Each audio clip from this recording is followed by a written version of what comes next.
Bismillahirrahmanirrahim. Assalamualaikum warahmatullahi wabarakatuh. Alhamdulillah pada pertemuan kali ini kita bisa melanjutkan materi perkuliahan. Ya, sebenarnya saya ingin membahas tentang marketing tadinya, tapi karena hari ini kita terkebaginya di daring, jadi saya tunda dulu, saya lewat dulu. Saya masuk ke waralaba atau materi franchise. Ya, jadi dalam dunia usaha tidak selamanya kita harus membuat usaha sendiri. Kita pun bisa menggunakan usaha yang sudah eksis sebelumnya. Oke, sebelumnya kita mulai. Ingin memastikan dulu nih bagaimana kabarnya. Mudah-mudahan sehat selalu ya. Mudah-mudahan tetap semangat dan tetap sabar. Apalagi kalian nih masuk fase akhir perkuliahan. Ya, semester depan mah kayaknya udah nggak kuliah lagi. Tinggal fokus skripsi dan fokus yang lainnya. Oke, waralaba ini sama aktivitas usaha juga. Cuman kita menggunakan usaha yang sudah eksis atau usaha yang sudah ada sebelumnya. Oke, akan coba kita bahas secara spesifik ya satu persatu. Oke, waralaba atau kita kenal dengan franchise itu menurut Salim berasal dari bahasa Perancis, yaitu franchir yang artinya memberi kebebasan kepada para pihak. Waralaba menurut Asosiasi Franchise Indonesia merupakan sistem pendistribusian barang atau jasa kepada pelanggan akhir. Maksudnya jika konsumen ingin beli produk A misal, yang harus jauh-jauh, tinggal bisa beli produknya di wilayah tertentu yang sudah ada waralabanya. Nah, ini yang akhirnya harus kita perhatikan ya. Terus pemilik merek atau franchisor memberikan hak kepada individu atau perusahaan untuk melaksanakan bisnis dengan merek, nama, sistem, prosedur, cara yang telah ditetapkan, dan jangka waktu yang meliputi area tertentu. Jadi kalau waralaba ini adalah nantinya kita akan dapat hak dari pemilik usaha untuk menggunakan mereknya, untuk menggunakan sistemnya, untuk menggunakan prosedurnya, dan hal-hal yang lainnya. Contohnya kalau di yang sering kita temui apa ya, kayak Hisana misal, ya itu adalah sistemnya apanya dan sebagainya ya kita yang ngurus. Kalau di outlet kecil tuh di booth suka ada ya kayak ayam sihlin, kayak KFC itu mereka franchise ya, cuman kalau KFC franchise-nya udah besar. Ini yang booth kecil yang suka ada di Alfa kayak minuman, kayak kayak usaha minuman, terus kayak usaha kalau di Alfa Jalan Pembangunan tuh ada apa namanya yang hot pang itu, yang pangsit ada isinya. Nah, itu adalah bagian dari franchise atau waralaba. Terus kayak ayam goreng tepung ya. Nah, itu adalah namanya waralaba. Kalau saya kan merintis sendiri, ngebrand sendiri, apa-apanya saya sendiri, tapi itu mah bukan waralaba. Itu mah adalah usaha yang dikembangkan sendiri.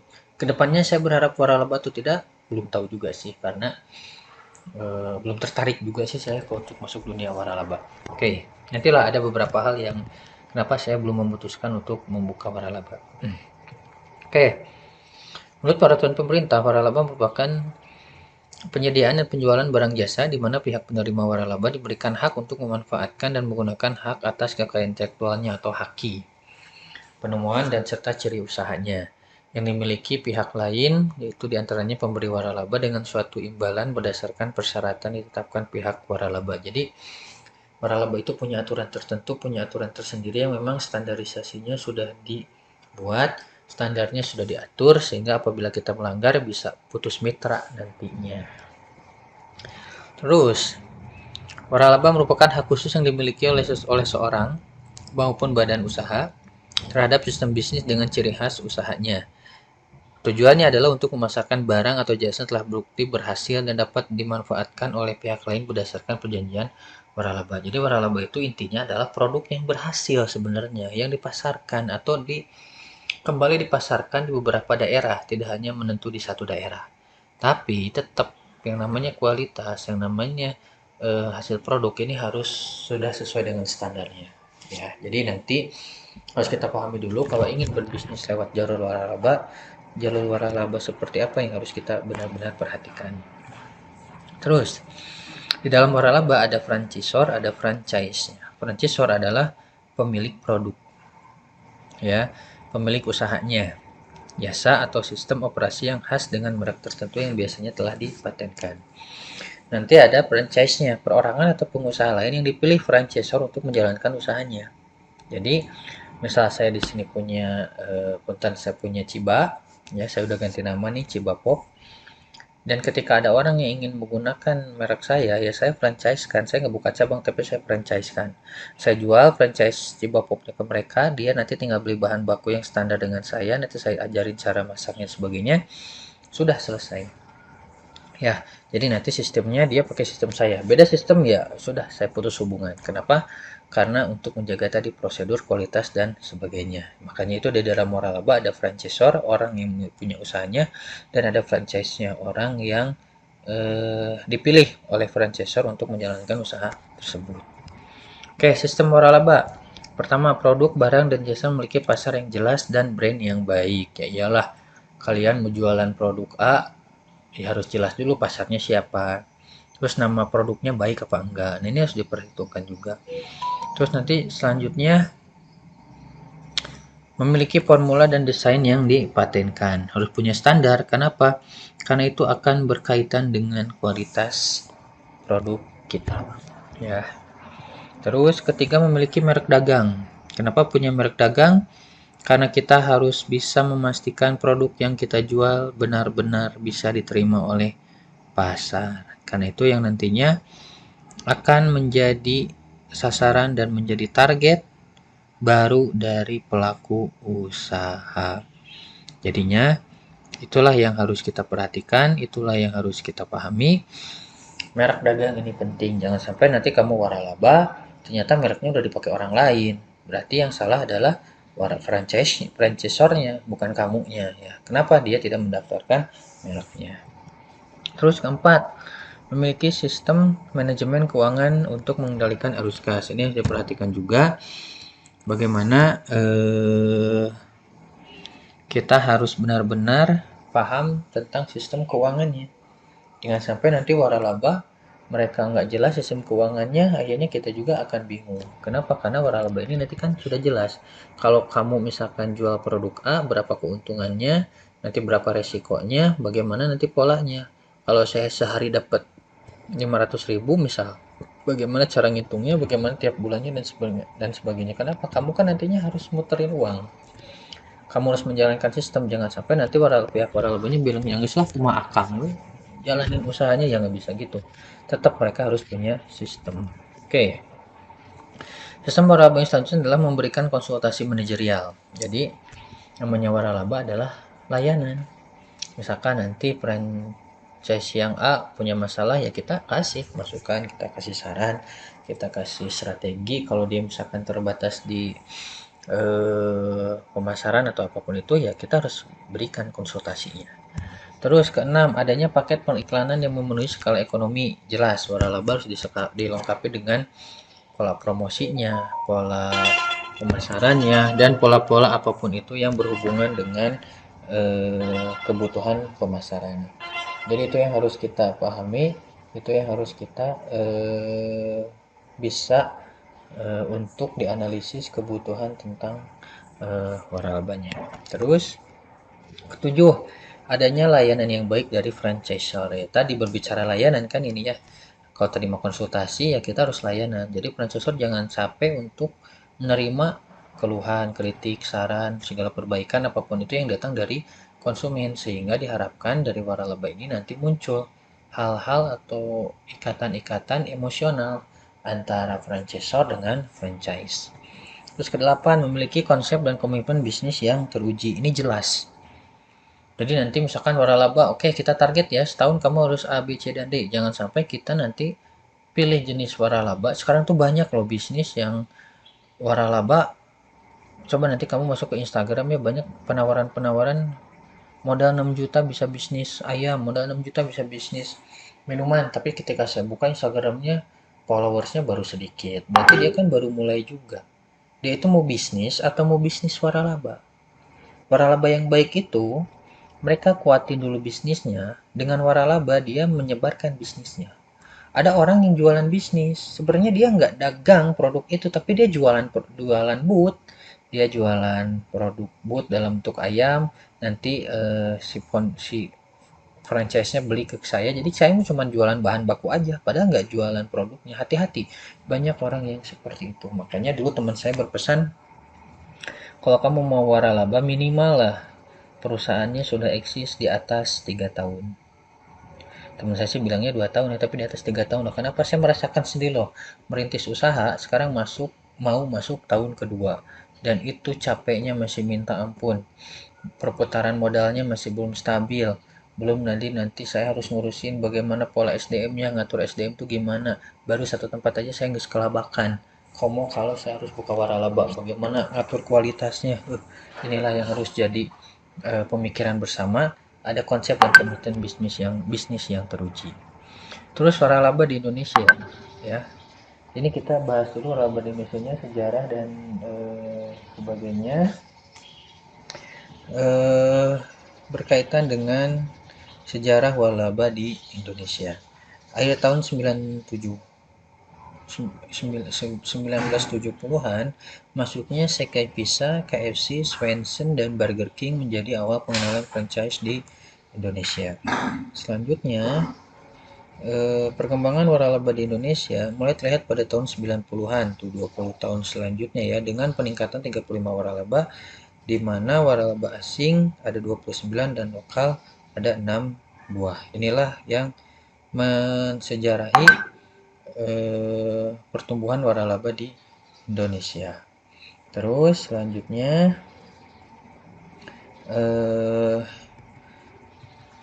tahun 2006.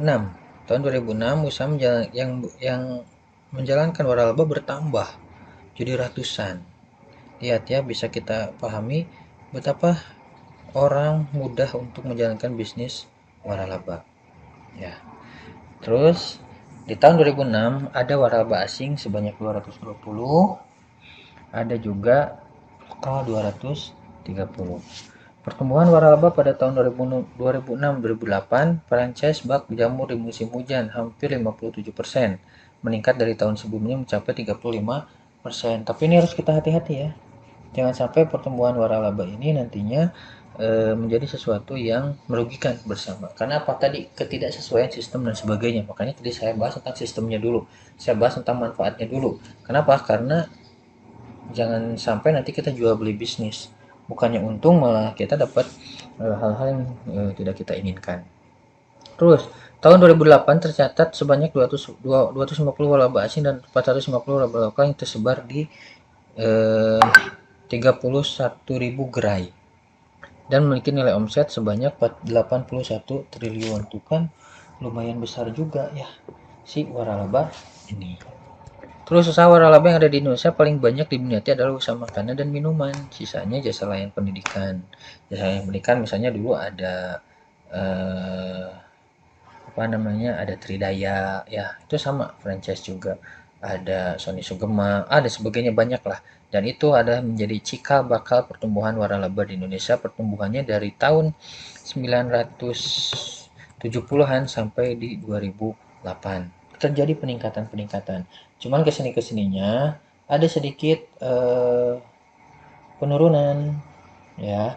Penurunannya itu adalah karena tadi banyak pihak-pihak waralaba yang kurang menjaga komitmen ya. Oleh karenanya kita harus benar-benar memilih dan memilah bagaimana waralaba itu bisa menguntungkan bagi usahanya kita. Apalagi buat kamu yang punya modal pas-pasan, ya memang harus selektif dalam memilih waralabanya. Jangan sampai nanti terkena imbas atau terkena hal-hal yang tidak diinginkan. Oke. Tahun 2008, prinsip dasar waralaba. Waralaba hampir mirip dengan lisensi, tetapi waralaba memiliki sejumlah ciri yang khas yang merupakan kriteria yang harus dipenuhi. ya. Yang pertama, prinsipnya adalah memberikan keuntungan. Kenapa kamu memilih waralaba? Karena kamu ingin lebih mudah dalam berbisnis, benar nggak? Daripada kayak saya misalkan merintis dari awal susah. Ya kalau waralaba kan enak, udah punya merek sendiri, udah punya pasar sendiri, ya kita tinggal jalanin aja. Terus memiliki standar atas pelayanan barang jasa yang ditawarkan secara tertulis. SOP-nya sudah jelas. Harusnya. Jadi kalau kamu nanti milih waralaba, SOP-nya belum jelas, jangan mau bekerja sama dengan waralaba tersebut. Mudah diajarkan dan diaplikasikan. SOP-nya mudah dikerjakan oleh siapapun. Ingat, keberhasilan waralaba adalah menurunkan keahlian tangan. Misal saya usaha di bidang masak ya, ketika saya buka waralaba, bagaimana orang ini bisa masak sehingga nggak kualitasnya tuh mirip gitu loh dengan apa yang ada di pusat ya. Terus adanya dukungan yang berkesinambungan, tadi ya ada layanan, ada hal-hal yang sifatnya eh, konsistensi dalam memberikan sebuah pelayanan dari franchisor ke franchise. Terus adanya hak kekayaan intelektual yang telah terdaftarkan. Pastikan kalau kamu ingin mengambil waralaba, cek dulu mereknya sudah terdaftar atau belum. Jangan sampai nanti kamu malah dirugikan oleh orang-orang yang hanya ingin mengambil keuntungan atas dasar nama franchise. Terus bentuk waralaba, ada produk franchising, ini banyak ya produknya. Franchise yang franchisor memberikan lisensi kepada franchise untuk menjual barang hasil produksinya. Franchise berfungsi sebagai distributor produk. Franchise diberi hak eksklusif untuk memasarkan produk tersebut di suatu wilayah tertentu. Misalnya ini ada dealer mobil, stasiun pompa bensin, itu kan standarnya diatur oleh franchisornya. Misalkan untuk dealer mobil, lokasinya harus di kota, harus tempatnya sekian meter, nanti ruangannya harus kaca semua, harus ada display mobil di situ sebagainya. Itu jelas. Misalkan BBM atau pom bensin, itu idealnya sih harus jauh dari pemukiman dan izinnya seperti apa, lahannya harus sekian, harus siap dengan alat pemadam kebakaran dan sebagainya. Itu sudah ditentukan oleh franchise-nya. Ya. Terus, manufacturing franchise. Ini franchisor memberikan how-now dari suatu proses produksi. Franchise memasarkan barang-barang itu dengan standar produksi dan merek yang sama. Bentuk franchise semacam ini banyak digunakan dalam produksi dan distribusi minuman soft drink. Salah satunya adalah Coca-Cola dan Pepsi. Mereka buat pabrik di kita, mereka buat apa namanya? Buat perusahaan di Indonesia, tapi standarnya, aturannya, terus tata budayanya, kerjanya dan sebagainya harus sama dengan apa yang sudah dilakukan oleh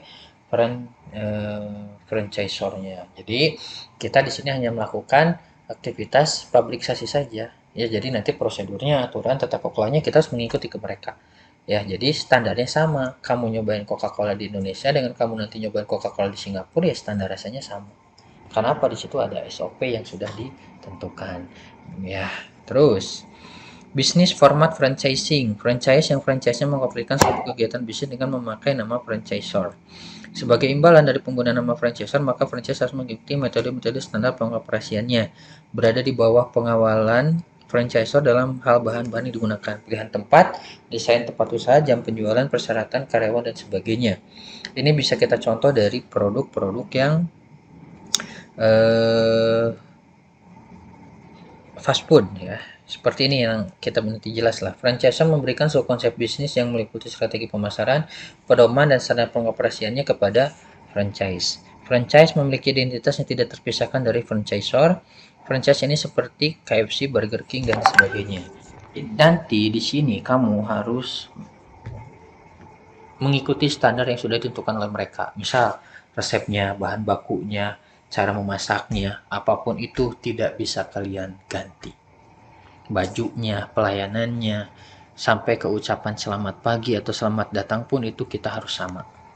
Kenapa? Karena ini sudah menjadi standarnya. Itulah yang namanya franchising. Jadi kitanya harus paham. Burger King, misalkan nanti bagaimana cara ngolah burgernya, bagaimana bungkus burgernya harus sama. Kemasannya harus sama. Standar sausnya harus sama. Kalau misalkan satu porsi ayam sausnya harus satu, ya harus satu. Kalau konsumen minta dua, ya bayar. Karena apa? Itu sudah menjadi standar prosedur yang dilakukan oleh pemilik waralaba atau si franchisornya. Terus nanti ada grup trending franchise. Franchise yang menunjukkan pada pemberian hak mengelola toko-toko grosir maupun pengecer yang dilakukan di toko serba ada. Ini mah kayak misalkan Alfamart kayak gitulah ya. Jadi franchise-nya fokus ke mengelola barang-barang yang biasa dijual kita toko-toko grosir. Misalnya Alfamart dan Indomart. Ya, itulah yang bisa kita pahami tentang franchise. Makanya Alfamart, Indomart itu franchise. Produknya diatur oleh mereka, harganya diatur oleh mereka.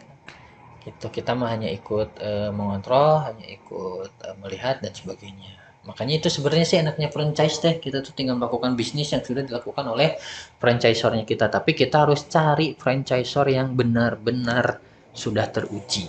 Ya, benar-benar bisa menjaga sebuah komitmen. Terus nanti analisis resiko waralaba. Produk franchise mencakup unsur-unsur keunikan, berkualitas, dan marketable. Adanya SOP yang dibakukan atau adanya standar. Ya, jadi kamu nggak nanya-nanya lagi, kamu nggak bingung lagi. Kalau kamu masih bingung ngejalanin franchise, ya apa bedanya dengan kamu rintis usaha sendiri dengan nama sendiri. Aspek keuangan dan akuntansi yang baik. Ya, ini sudah tadi saya jelas secara bersama bahwanya harus jelas perhitungannya, penganggarannya, terus kemarin saya bahas di keuangan ada break even pointnya, titik modal, balik modalnya kumaha. Jadi kalau saya misalkan modal 7 juta teh nanti balik modalnya setelah penjualan keberapa, terus nanti pengembalian modalnya gimana, sistem akuntansinya kumaha, pembukuan dan sebagainya, terus nanti sampai aspek perpajakan. Jadi apakah harga ini sudah masuk pajak atau belum, atau saya harus bayar pajak lagi dan seterusnya. Dan ini harus kita pahami ada analisis risiko dalam waralaba. Terus pedoman sumber daya manusianya, misalkan nanti bagaimana kalau kamu waralaba terus kamu berhasil, bagaimana kalau saya merekrut SDM-nya, bagaimana nanti pelatihannya, saya ngelatih atau pihak franchisor yang melatihnya, ini ada hal itunya. Terus nanti kompensasinya, bagaimana bonusnya, bagaimana menciptakan kerja yang kondusif dan seterusnya. Itu adalah risiko yang akan kita hadapi. Perencanaan dan strategi pemasaran yang jitu. Nanti kan biasanya kita suka dilibatkan ya dalam media sosialnya mereka, nanti dipasarkan juga produk kita, misalkan oke, ada booth baru nih di daerah Garut, tepatnya di depan Alfamart Jalan Pembangunan, misal kita buka gerai baru di sana, boleh silakan jajan, ada promo atau apa, itu didukung oleh franchisor. Terus pelindungan hukum yang memadai terkait badan hukum usaha, perizinan usaha, dan hak merek atau hak paten. Pengalaman, keberhasilan, dan komitmen dalam bisnis ya. Terus kenapa butuh pengalaman? Karena bagaimana kita mau berkomitmen dengan franchisor bagaimana kita mau berkomitmen dengan franchise kalau kita sebagai franchisornya tidak punya pengalaman. Paling nanti kan franchise akan nanya gini, Pak, kalau nggak laku nanti saya gimana? Oh, tenang. Dulu pun saya merintis usaha nggak laku, sulit. Nanti kita bantulah marketingnya. Nanti kita arahkan. Nanti kita semangati kalau misalkan benar-benar belum laku dan seterusnya. Dan itulah yang harus dilakukan oleh seorang franchisor. Makanya waralaba yang benar-benar itu adalah waralaba yang memperhatikan aspek-aspek detail sampai hal-hal terkecil seperti ini. Ya, itulah harus kita pahami bersama. Terus nanti ada pemasaran waralaba. Pemasaran waralaba merupakan konsep pemasaran dalam rangka memperluas jaringan usaha secara cepat. Sistem franchise waralaba dianggap memiliki beberapa kelebihan, terutama menyangkut pendanaan, sumber daya manusia, dan manajemen. Kenapa? Karena mereka kan sudah lebih dulu bisnis, makanya di waralaba. Nah, makanya tadi saya bilang kalau kamu mau waralaba ya jangan cari waralaba yang baru, cari mereka-mereka yang memang sudah senior, sudah lama, sudah punya pengalaman dan sebagainya. Sehingga apa? Nanti kita ketika menemukan masalah itu tidak akan terlalu membuat kita rumit, ya. Oke, kita masuk ke segmentasi pasar. Kenapa kita bahas segmentasi pasar? Karena ini yang harus kita pahami juga bagaimana nanti kita mencari atau meneliti, menelaah pasar-pasar yang akan menjadi target kita. Yang pertama, dalam segmentasi pasar dibahas tentang bagaimana kita membagi pasar ke dalam kelompok pembeli. Berdasarkan nanti kebutuhannya, ada karakteristik, terus nanti ada demografi dan sebagainya. Ini nanti sih akan kita bahas di materi lebih khusus ya tentang pemasaran. Oke, strategi penentuan pasar sasaran. Pemilihan besar luasnya segmen sesuai dengan kemampuan aktivitas usaha. Untuk memasuki ke segmen tersebut seperti mengetahui pertumbuhannya, ketertarikan, sasaran, dan sumber daya. Ya. Sederhananya dalam strategi penentuan pasar ini adalah kita harus fokus dulu siapa pasar kita. Kalau saya pribadi misal jualan ayam karena di lingkungan sekolah, ya berarti segmentasi pasarnya anak sekolah.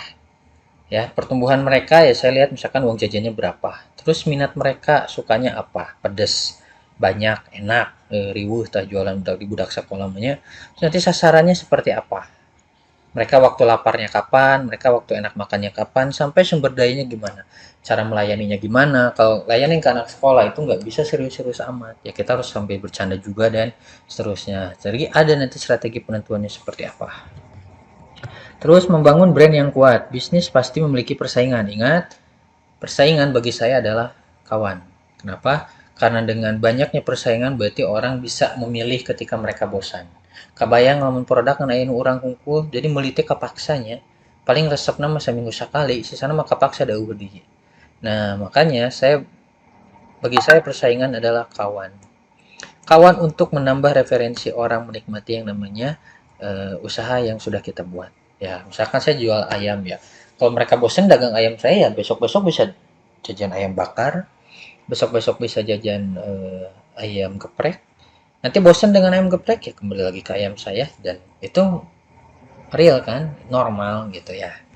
Terus bisnis harus memiliki kelebihan daripada pesaing. Apa kelebihannya? Apa perbedaannya? Kamu milih walaba A kenapa? Apa yang menjadi bedanya? Misal, oh rasanya, oh harganya, oh sausnya, oh teksturnya, oh bentuknya, apapun itu harus menjadi beda. Bisnis harus bisa mengembangkan kreativitas sehingga produk lebih unik namun tetap diterima di masyarakat. Ingat tidak semua yang unik itu bisa diterima loh.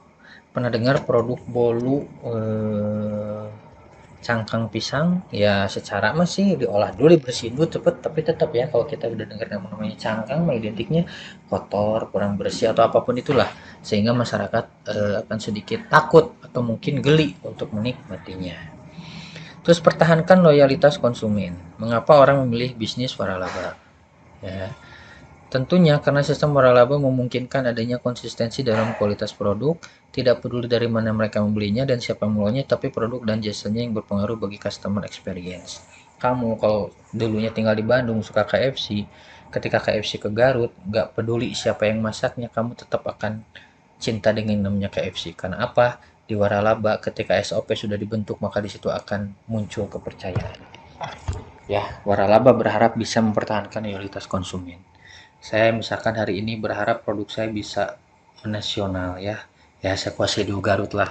Tapi kalau kamu yang alumni yang udah tinggal di Bandung terus harus jauh-jauh ke Garut kan kasihan juga. Kalau nanti saya bisa kesempatan buka di luar kota ya orang nggak harus jauh-jauh ke Garut dan orang nggak peduli siapa yang masak yang penting dia makan brand A rasanya sama masakannya tetap kalau ada komplain dia komplain tidak peduli dengan siapa dia komplainnya dan itulah yang bisa mempertahankan loyalitas konsumen. Jadi inti dari waralaba adalah bagaimana kita bisa mempertahankan suatu budaya usaha kita, budaya yang mana budaya ini bermanfaat untuk keberlangsungan usahanya kita ke depan dan itulah yang menjadi harapan bersama. Terus memposisikan diri sebagai solusi bagi permasalahan konsumen ya. Seseorang yang ahli dalam menawarkan produk jasa dibutuhkan di para konsumen, maka peluang kita untuk mengambil hati konsumen semakin terbuka lebar. Saya punya di sini tim saya dia pinter untuk ngolah konsumennya karena dia mungkin sudah sepuh nganggap ke pembeli teh kayak ke anak jadi orang tuh kayak minta ke ibu gitu kayak minta ke seorang ibu akhirnya dia jajan ya nggak terhingga jajannya kadang gede kadang kalau nggak punya duit ya tetep we oh itu ya jang kita gado acis mah meser we atau cenah merah merah atau awis-awis dan akhirnya tetap beli sekalipun berkurang pembeliannya tapi tadi ada solusi yang ditawarkan oleh tim kami. Nah, itulah yang akhirnya harus kita perhatikan, bahwasanya penting kita memahami aspek-aspek pemasaran. Melakukan pendekatan langsung. Melakukan pendekatan langsung menginformasikan bisnis kepada konsumen ya. Jadi ada the power of mouth-nya jadi mulut ke mulutnya tuh jelas. Strategi ini dapat dilakukan dengan berinteraksi langsung kepada konsumen dan meminta konsumen untuk menuliskan testimoni. Jangan takut dengan namanya komentar, saran, dan kritik. Saya terkadang dulu awal-awal usaha sih dengan yang namanya kritik, aduh sedih ya. Tapi kesini-kesini ketika ada kritik, oh ini yang harus saya perbaiki, oh ini yang harus saya koreksi. Dan itulah akhirnya yang nantinya muncul penghargaan-penghargaan lain. Karena apa? Sesuatu yang baik itu pasti muncul dari sebuah kritik, dari sebuah saran, dan komentar yang beragam. Oke, oleh karenanya jika kamu sering tanya ke saya, Ustadz bisnis naon sih Nuhadi? Usaha apa yang bagus? Sama, saya akan menjauh seperti Pak Bob Sadino nih. Bisnis yang bagus adalah bisnis yang dibuka, bukan ditanyakan terus. Kita mah terkadang banyak nanya, bisnis naon?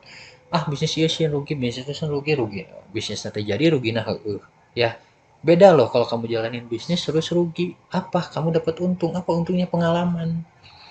Saya alhamdulillah bisa bertahan sampai detik ini karena ketika saya rugi, saya aduh gimana ya, saya ngobrol ke tim kudu kumaha, saya bilang ke istri harus seperti apa, ini terus belajar, terus dikoreksi. Kemarin-kemarin ada yang komentar, kemarin-kemarin ada yang kritik, ya sudah kita perbaiki. Akhirnya di situ kita terus belajar.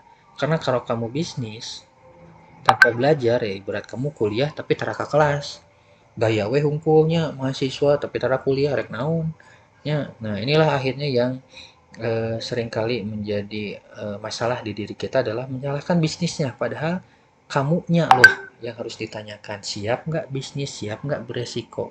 Oleh karenanya, jika ditanyakan bisnis apa yang bagus, bukan malah bukan perintis, tapi bisnis yang dijalankan apapun jenisnya.